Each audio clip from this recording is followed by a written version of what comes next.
Fallout Equestria Survivors Guild, Chapter 11, Secrets.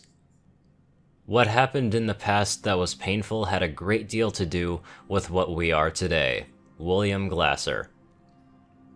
Hey there, every pony, this is DJ Pwn3 coming at you with the latest news. As I reported earlier, it seems that the Wanderer has made it out of Stable 48 with a couple of ponies. There are some reports that the stable had been taken over by the Enclave, though their motivations for doing so are currently unknown. But it's not all bad news. I've heard from Refuge that the ponies at the settlement of Haven in Seattle and their allies, the Applejacks Rangers Seattle contingent, have managed to drive off an attempted Enclave attack on the settlement. Good on them. I breathed a sigh of relief as we kept flying towards Horston. It at least seemed like the Enclave wasn't winning everywhere, and that was a good thing, but it just worried me that they were getting so widespread. Then there was Stable 14. The stable had been built to house griffins, and Gabby had been made the Overbird, but from what I understood, it had been abandoned for decades. There was only one reason to go there, which just worried me even more. It meant that Winterbreeze may now have 2 keys. What do you know about the Nimbus? I asked Star. Well, it was based on the same designs and technology as the Typhon, but upgraded in many, many ways, Star said with a sigh. It was under the construction when the Enclave Civil War hit the shipyards in R&D. The general in charge of R&D, Cloudchaser, loaded it up with as much personnel and resources as he could, and flew it out of Cloudek. I noticed that there was a brief look of pain on her face when she mentioned Cloudchaser. I had to wonder about that for a bit. Star hadn't really talked much about her time in the Enclave. I guess that she likely served under Cloudchaser during her time. So, then why send the Nimbus to Horston? Jerry asked. It seems a bit, well, strange to send it here. Horston was used as the capital for the Crimson Empire, Star said. They converted one of the old buildings into the Scarlet Tower, and after the NCR captured it, they've kept it pretty well fortified. So it's a siege then, I said, and Star nodded.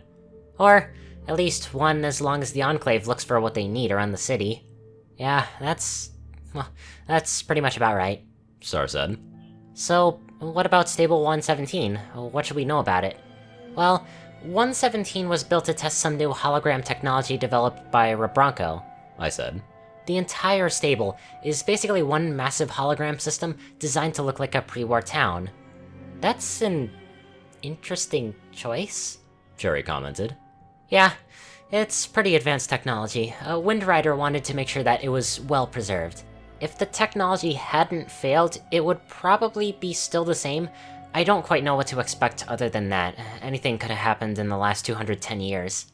I see, Ark said. Well, let's just hope that we don't have any more surprises waiting for us in there. We nodded as the Vertibux started to descend towards the ground onto the outskirts of Horston. Getting through the city was a challenge in and of itself, but thankfully most of the ponies we encountered were NCR soldiers. We had to avoid a few Enclave patrols here and there, but for the most part they didn't really seem that interested in us. Though, it did not take me long to realize why. They were still looking for the stable, though they didn't really know where it was. The attack itself seemed more like a diversion to me while they were searching for their goal. Just maybe that was why they didn't take Haven in Seattle. The Enclave seemed more interested in taking the 6 keys than it did in actually capturing territory from the NCR outside of convincing settlements to join them. It was a weird move on their part, and I didn't really like where they were going with it. There's something weird about their strategy, Star whispered to me, and I nodded in agreement. The Nimbus should have overwhelmed the NCR forces by now. That ship isn't exactly built for precise strikes. I know, it's really weird, I whispered back as I looked up at the massive cloud ship that was in the air above the city. I think it's a diversion while they're looking for something, probably Stable 117.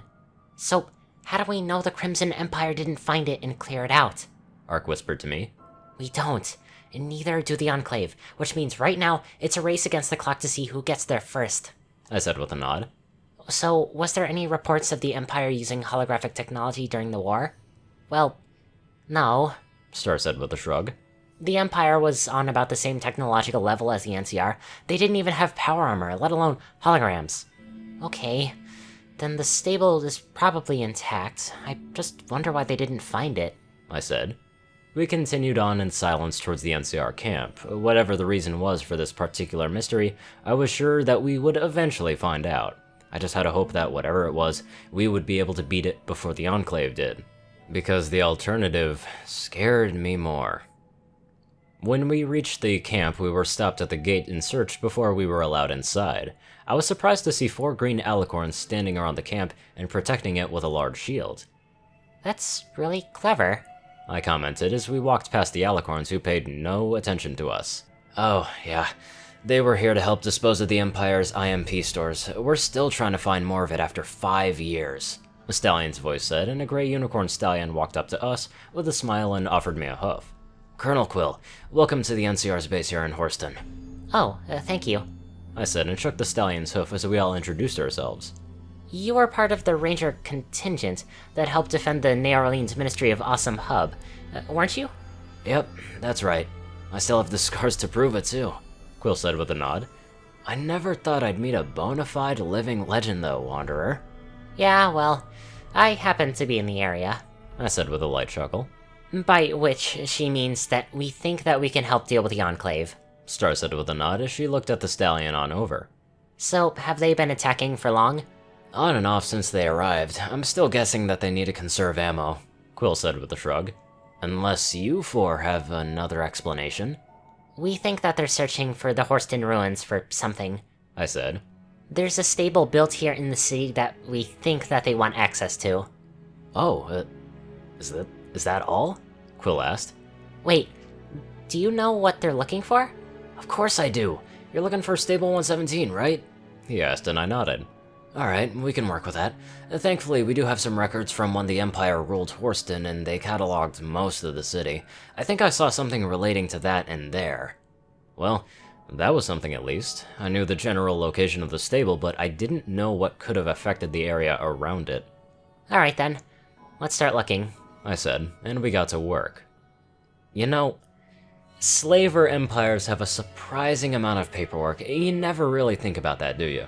There was records on the number of ponies being moved in and out of Horston and other parts of the Empire, keeping track of the money that was being kept by the High Council and the nobles. And finally, the records of what had been found around Horston and the rest of the Imperial territory. Let's see here, Ark said as she flipped through some pages. I have a Stable 48, no, wait, no. That was north of here. Nothing here either, Cherry said as she set the papers down that she had been looking through. Just a bunch of reports on settlements and the Imperial Army, of what they captured, nothing really substantial. Yeah, I'm not having much luck either, I said with a shake of my head as I set aside another report on an IMP storage facility. Why did the Empire need so much IMP anyway? They were experimenting with it, Star said. They wanted to perfect it for a super soldier project or something. If they could create their own alicorns loyal to them, they could overrun Equestria. Well, figures, I commented with a sigh as I returned to the papers to where I found them and checked another stack. Wait, here, I think I got something, Cherry finally said after a while. She was holding a single piece of paper in her hooves. It's from a General Bloodstone reporting to the Empress of the Scarlet Throne. Bloodstone? He was one of the former members of the Inner Circle, right? I asked. I remembered the name from the books I had read. The Burning Stallion himself, Star said with a nod as Cherry passed me the paper and I read it. Scouting teams in the northwest sector have reported back the presence of a stable underneath the ruins of the Hoofball Stadium. All reports say that the stable door is blocked by rubble. However, until we can gain access to the stable itself, there's a little point in attempting to clear the rubble in the entrance tunnel. I will have the Imperial Army continue their search for methods of entering stables, given the possible wealth of technology we could discover within once of the growing tensions with the NCR being dealt with. In the meantime, we have no choice but to leave the stable alone, and hope that whatever secrets it holds will remain locked up until we can investigate the stables for ourselves. I recommend this to be passed on to the head of the development for the time being. Render unto the Scarlet Throne. Huh. The Hoofball Stadium, Quill said as he looked over my shoulder. That could be a problem. The area under the stadium has mostly collapsed, and that's not even going into the local wildlife. Of course. It's not that easy, I said with a groan. Far be it from the wasteland to actually give us an easy time for once. We'll have to go into the morning at first light. Star said as she looked up at the darkened sky. The Enclave's attack had ceased for the moment at least. Yeah, let's just hope that we can find somewhere to sleep, I said as I stretched out a little. Oh, don't worry, that's the easy part, Quill said and nodded to the large tower behind us. It should be safe for the time being. We have some rooms that you can stay in. I nodded and we headed over to the large tower. We were given pretty lavish quarters to stay in. Apparently, they had once belonged to the upper class of the Crimson Empire during the war. While admittedly they were still in pretty bad shape, they certainly looked better than some places. As I removed my coat, I glanced at Star, who was looking at the cutie mark on my flank. What's going through your mind? I'm just wondering about something. You were branded, right? She asked, and I nodded. How did it come back? I honestly don't know. I think it might have been because of the stasis pod that I was in, I said with a shrug as I put my coat away. It surprised me too, to be honest, but the pod lost all of its power, so I don't think that will be an option again. Oh. Well, I almost wouldn't mind sleeping through Pureheart's teenage years, Star said with a chuckle. I laughed a little at that. Star, she was certainly an interesting mare. Given that she had already left the Enclave after the Day of Sunshine and Rainbows, I had to wonder what the Enclave thought about her. I laid onto the bed next to Cherry, who gave me a smile as she pulled in close to me. She looked at me with her purple eyes and smiled as I wrapped my wings gently around her. Scootaloo? Have you ever thought about being in a relationship again? She asked as she looked up at me. I mean, I know that you were married before, and you dated Sweetie Belle, but honestly, Cherry, I don't know. I admitted to her as I held her close to me. It's not that I don't want to, it's just I've been close to ponies before, and I lost all of them. My friends, my family. I lost them all to a pointless war, and then because of my own mistakes. Maybe I'm just cursed or something, I don't know. I don't think that you're cursed, Cherry said as she nuzzled me again. You have some bad luck maybe, but I wouldn't really say cursed. You think so? Yeah, and besides, it's silly. You have really good friends who are willing to help you out no matter what, Cherry said as she closed her eyes. You're a good pony, Scootaloo. You're not a monster or cursed or anything. You're you. And that's all that matters. I smiled and held her close before closing my eyes too. Thank you, Cherry. Really, thank you. I needed that. You're welcome, Scootaloo. And if you ever find some pony special, they'll be the luckiest pony in the world because they have a strong, kind, and brave mare. Clearly, you never saw me on a camping trip. I muttered quietly. What was that?